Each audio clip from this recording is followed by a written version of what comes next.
அனைத்திந்திய புரட்சி தலைவர் மக்கள் முன்னேற்ற கழகத்தின் பொதுச் செயலாளர் புரட்சி தாய் சின்னம்மாவை சந்தித்து பல்வேறு அரசியல் கட்சியினர் மற்றும் அமைப்பினர் ஆதரவு தெரிவித்தனர். எதிரிகளையும் துரோகிகளையும் வீழ்த்தி மீண்டும் அம்மாவின் ஆட்சி அமைப்போம் என்ற லட்சியத்துடன் வரும் சட்டமன்ற தேர்தலில் களம் கண்டுள்ள அனைத்திந்திய புரட்சி தலைவர் மக்கள் முன்னேற்ற கழக பொதுச் செயலாளர் புரட்சி தாய் சின்னம்மாவின் கரங்களை வலுப்படுத்தும் வகையில் பல்வேறு அரசியல் கட்சியினர் மற்றும் அமைப்பினர் தொடர்ந்து ஆதரவு தெரிவித்து வருகின்றனர். அந்த வகையில் சென்னை போயஸ் கார்டனில் உள்ள ஜெயலலிதா இல்லத்தில் அனைத்திந்திய புரட்சி தலைவர் மக்கள் முன்னேற்ற கழகத்தின் பொதுச் செயலாளர் புரட்சி தாய் சின்னம்மாவை ஆதி திராவிடர் சங்கம், தேவரின் கூட்டமைப்பு உள்ளிட்ட பல்வேறு கட்சியினர் மற்றும் அமைப்புகளை சேர்ந்த நிர்வாகிகள் நேரில் சந்தித்து ஆதரவு தெரிவித்தனர். வரும் சட்டமன்ற தேர்தலில் புரட்சி தாய் சின்னம்மா தலைமையில் அம்மாவின் ஆட்சி அமைய உறுதுணையாக இருப்போம் என அவர்கள் உறுதியளித்தனர். ஆதரவாளர் சங்கம் தமிழ்நாடு, நான் நிறுவனராக இருக்கிறேன். அன்புதீபன் என் பேர். புரட்சி தலைவி அம்மா அவங்க உயிரோடு இருந்த காலத்தில் எங்கள் சமுதாயத்துக்கு பாதுகாப்பாக இருந்தாங்க.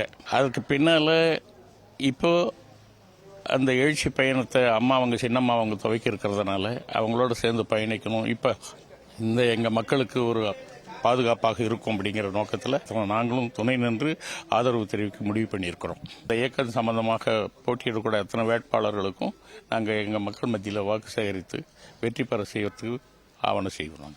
நான் செல்லத்துறை பாண்டியன், நிறுவன தலைவர், தேவரின கூட்டமைப்பு. இந்த அமைப்பின் சார்பாக அனைத்திந்திய புரட்சித் தலைவர் மக்கள் முன்னேற்ற கழகத்தை தலைமையேற்று நடத்தக்கூடிய புரட்சி தாய் சின்னம்மா அவர்களுக்கு நான் ஆதரவு கொடுப்பதற்காக வருகை தந்திருக்கிறேன். தமிழ்நாட்டிலே அனைத்து பெண்களுக்கும், அனைத்து வகை சமுதாய மக்களுக்கும், தமிழ் மக்களுக்கும், தமிழ் இனத்தையும் காப்பாற்ற ஆளுமை மிக்க ஒரு தலைவி நமது புரட்சி தாய் சின்னம்மா மட்டுமே. அதனால் தமிழ் மக்கள் அனைவரும் ஒன்று சேர்ந்து சின்னம்மா வலு சேர்த்து அவர்களுக்கு வாக்களிக்க வேண்டும். அவர்களால் நிறுத்தப்பட்ட வேட்பாளர்கள் அனைவரையும் அதிகப்படியான வாக்குகளை வழங்கி வெற்றி பெறச் செய்ய வேண்டும். அம்மாவின் ஆட்சி சட்டமன்ற தேர்தலில் அம்மாதான் இந்த தமிழ்நாட்டை ஆள வேண்டும். அம்மாவை போன்று ஆளுமை மிக்கவர்கள் இந்த தமிழ் திருநாட்டில் யாருமே இல்லை.